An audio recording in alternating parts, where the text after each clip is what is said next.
Salut les makers, CrazyDoob Fusion 360 aujourd'hui avec une petite fonction qui je pense va ravir bon nombre d'entre vous puisque je vais répondre aujourd'hui à une question qu'on m'a posée à plusieurs reprises concernant les filetages et taraudages.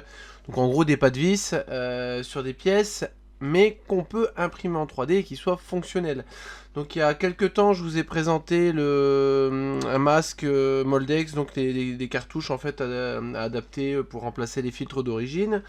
J'avais des pas de vis imprimés en 3D dessus. Je vous avais volontairement pas expliqué comment faire parce que voilà, je savais que j'allais consacrer une vidéo à ça. Donc aujourd'hui, on va réaliser ensemble manuellement une vis et un écrou. Donc on va pouvoir imprimer en 3D et tester ensuite. Donc pour cela, on va créer un sketch dessus. Voilà. Donc je vais avoir d'abord besoin de lignes de symétrie. Donc L et X. X étant la commande pour créer une ligne de construction et L pour line. Line. Alors, c'est pas très grave ici. J'ai juste un petit souci. On va faire une coïncidence. Je ne sais pas ce que j'ai foutu. Ça, on peut le supprimer puisque je n'ai pas besoin de cote. Voilà. Ensuite, L, je vais refaire X pour sortir du mode construction. Je vais dessiner grossièrement un écrou. Vraiment très grossièrement. Voilà. Les seules choses pour lesquelles je fais attention, c'est de bien avoir une coïncidence. Alors ici, je ne l'aurai pas, mais c'est pas grave, je le reprendrai après. Voilà, donc là, c'est fermé. Donc ça, on va le mettre en coïncidence sur cette ligne. Ensuite, on va définir les différentes contraintes qui vont nous redresser notre écrou. Donc on va mettre des parallèles. Voilà. Ensuite, on va faire D pour dimension. On va définir ici 120 degrés.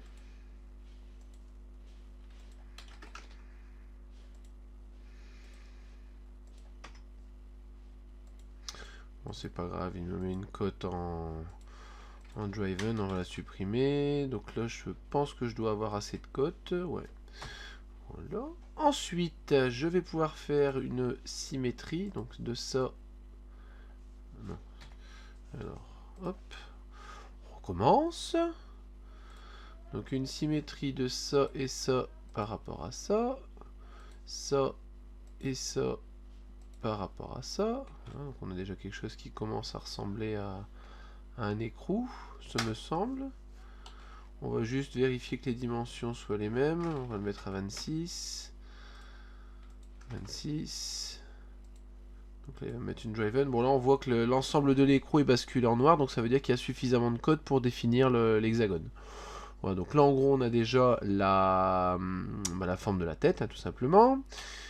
C pour circle, on va se mettre un diamètre. Bon, là, on va prendre un diamètre un peu arbitraire, hein, même si ça respecte pas vraiment la dimension de la tête de la vis.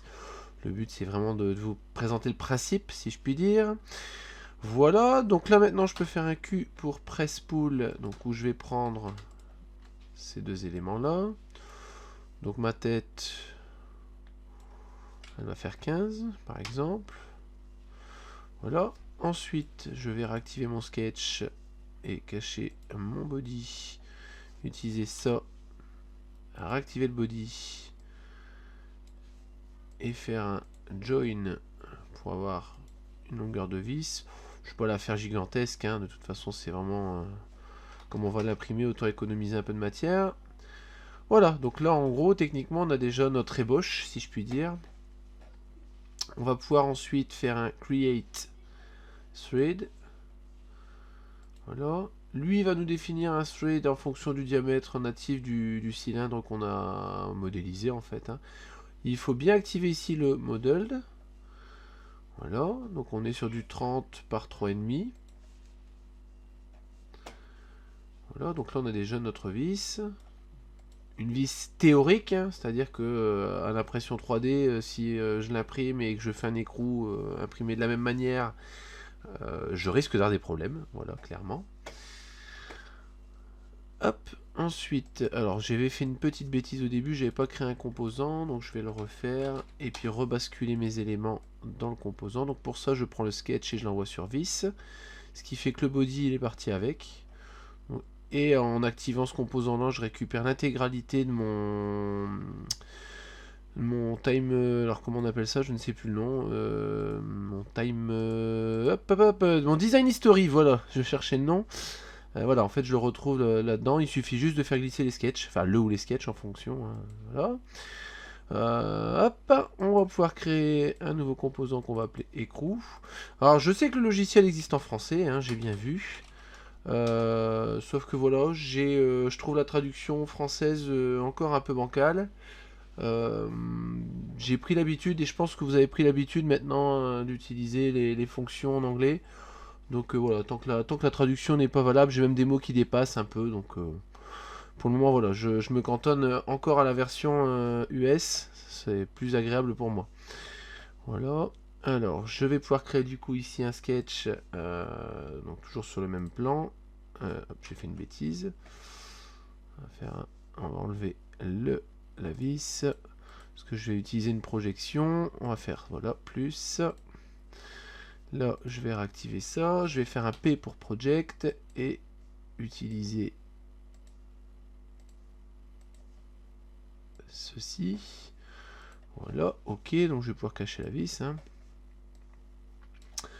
Ensuite, je vais faire un C pour circle que je vais mettre en 28 par exemple. Il faut le mettre un petit peu plus petit que le diamètre final souhaité. Hein, comme ça, on verra, on pourra l'ajuster avec la fonction thread. Voilà, finish sketch. Un Q pour extruder l'ensemble. Voilà, donc là j'ai mon écrou de base, si je puis dire. Je vais pouvoir faire un create thread toujours. Je sélectionne ici.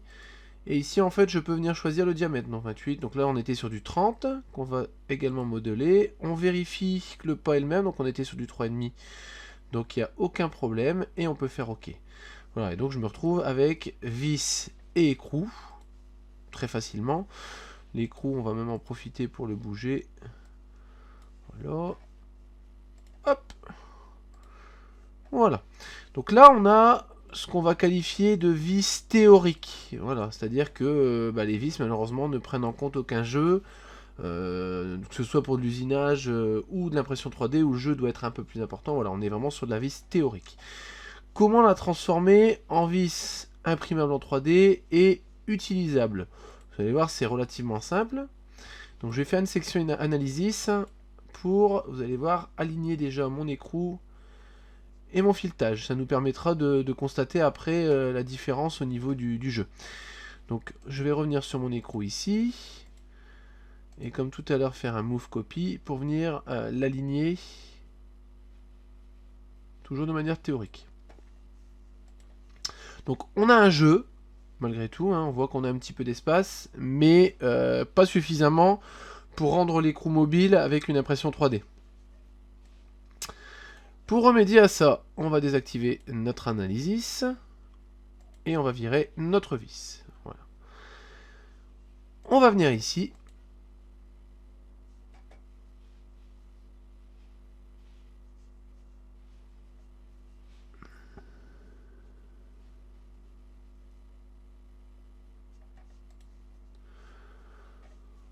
On va venir sur Modify et faire un Offset Face. On va choisir la face haute du filetage, mais également la face basse. Voilà. Et là, on va pouvoir faire moins 0,5. Pour un diamètre comme ça, je pense que 0,5 ce sera bien. La valeur de l'offset, elle va dépendre un petit peu de la taille de la pièce. Je vais dire que plus le diamètre de filetage est grand, plus il faudra rajouter de jeux. Forcément, si on met beaucoup de jeux sur une petite vis, on va avoir un filetage qui tient pas correctement. Donc c'est pas le but recherché non plus. Voilà. Donc là, on a techniquement un filetage qui doit se tenir. Donc on va remettre l'analysis. Voilà. Et on voit là du coup que maintenant, on a quand même un jeu un peu plus important. Donc ce qu'il faut, c'est pas avoir non plus trop de jeux. Voilà, je le répète, pour que l'écrou reste... ait une tenue correcte sur le pas de vis. Hein. Voilà. Ce qu'on va faire, on va faire 2-3 petites finitions, histoire de faire les choses bien. Donc, on va basculer donc sur l'écrou. Donc on va faire modifie, filet, là-dessus. Voilà. Bon, ce sera pas exactement le profil de l'écrou, hein, mais voilà, c'est vraiment pour donner un ordre d'idée. Hop. 1 mm. Voilà, ça donnera toujours un ordre d'idée. On va en profiter, on va faire ça ici aussi.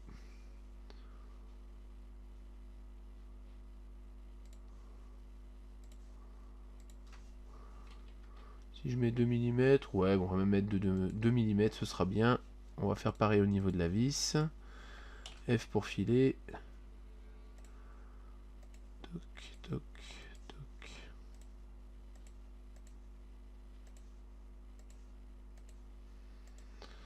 Voilà. Hop.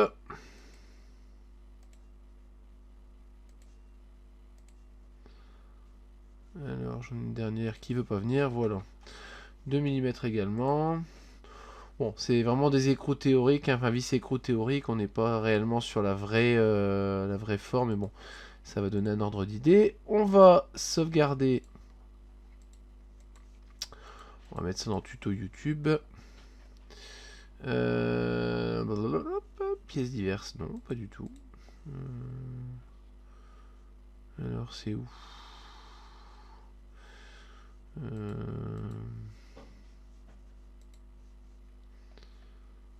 Pièces diverses, non. Si, tuto YouTube, voilà. Oh là là. Dur, dur. Vis, imprimable, 3D. Donc voilà. Ce qu'on va faire maintenant, on va faire un make. Donc on va l'exporter en 2 pièces. Donc je vais pas l'envoyer sur un logiciel, sur mon logiciel habituel. Parce que si vous avez vu un petit peu les indices que j'ai laissés sur les réseaux sociaux, il y a une nouvelle machine qui est arrivée à la maison. Ce ne sera pas le sujet aujourd'hui, mais voilà, il y a quelque chose d'un petit peu sympa qui se prépare. Je vais vous montrer aujourd'hui en avant-première la machine en fonctionnement. Mais je vous en dirai pas plus. Voilà, la vis. Ça, on s'en fiche. Voilà.